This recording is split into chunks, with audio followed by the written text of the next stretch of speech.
So, on my workbench today, I have a design that I've been working on for a couple months.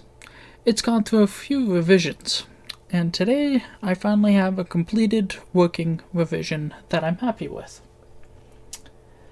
This is the POE Auto Switch, with the missing Ethernet connector on this particular board, but with an Ethernet connection, you can only for the demonstration of the board, it only gives power, but you would be able to use Ethernet from it with the appropriate pinout. But it can take in both auto-negotiated PoE from a switch, as well as using passive PoE, as well as DIY PoE, all the way down to 12 volts. The back of the board has a pinout of the OJ45 along with the stats of the voltages that can be negotiated and controlled on this board. Passive PoE and DIY PoE use pins 4, 5, 7, 8, whereas your AF PoE, your auto-negotiated PoE that is done with a switch, is done on pins 1, 2, and 3, and 4. It's actually because of that pin separation that the jack that is used on this board is useful, because it separates those sets of pins. There's another jack that I use that has the clip on the Ethernet jack in a different orientation, but that particular jack breaks out pins 1, 2, and 4 and 5 all as one set of pins, which makes the system not work as it sees the added resistance needed to make this circuit work. For this to work, you have a TP 3700 IC, which is looking at this 3 resistor array divider to decide the high side when it turns on, as well as when it turns off. Power can come in, it passes through the relay first. There is a provision for a bridge rectifier here, which is the same one used on the PoE regulator. I currently have it removed because I did not account for the voltage drop, so to make sure everything stays working normally, I've currently removed it. But it wouldn't be hard to change the 3 resistors at the bottom to account for the change in voltage from the rectifier. But that power comes in, it powers a large range, high efficiency DC-DC converter, which gives you 3.3 volts to power the IC, the monitoring IC, and then the monitoring IC then controls an N-channel MOSFET, which in turn controls the relay.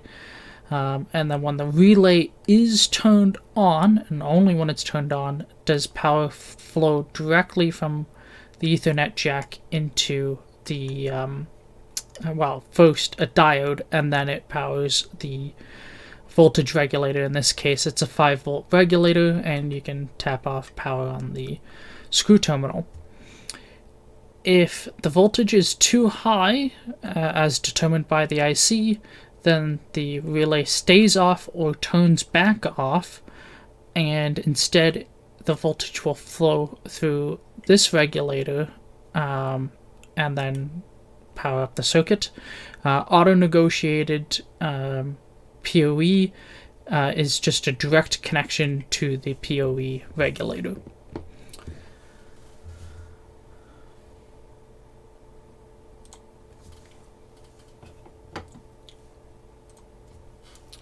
So, on the bench I have one of the boards, but this one actually has the connector installed. I've also added a couple leads one of the purposes of this breakout is I've put a bunch of test pads all over the place so that you could see how things function. So I have a couple leads on the second set of pins for this jack, which are the DIY and passive PoE connections. So my first demonstration, I have my network switch under my workbench here. So if I connect it, you won't actually see any voltage on the multimeter, but you will see that very dimly a green LED has turned on, as well as the red LED showing that power is coming off the POE regulator, which is 12 volts, and then it's regulated again to 5 volts.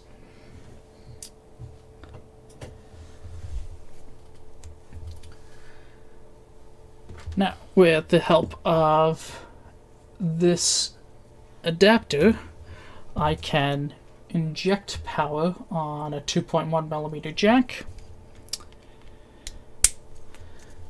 I haven't gotten my adjustable bench supply working yet, so I have a lithium polymer battery that I can tap into to have voltage that works on this.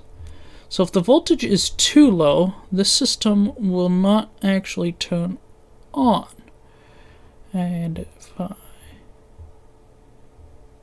probe that, you can see we're at 7.6 volts, and that's not enough to turn this on. The minimum is about 10 volts, if I'm not mistaken.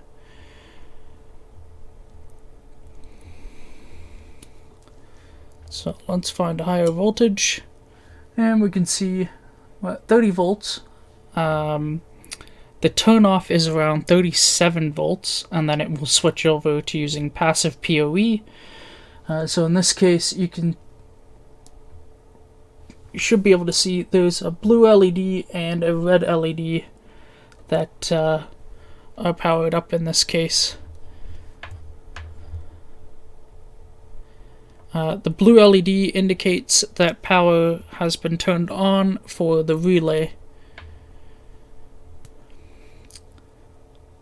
So, do that again.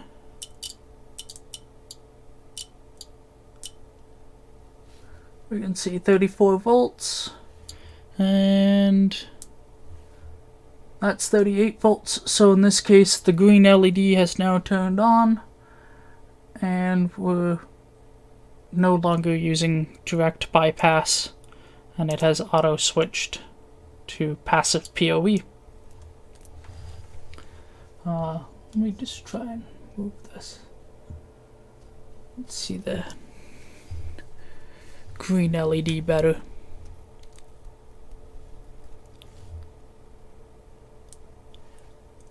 There, you can see the green LED turning on and off there.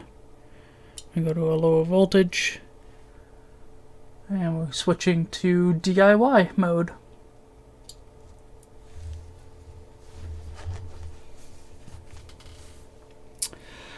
And now all that's left to do is to pack one up and ship it off to John at Superhouse.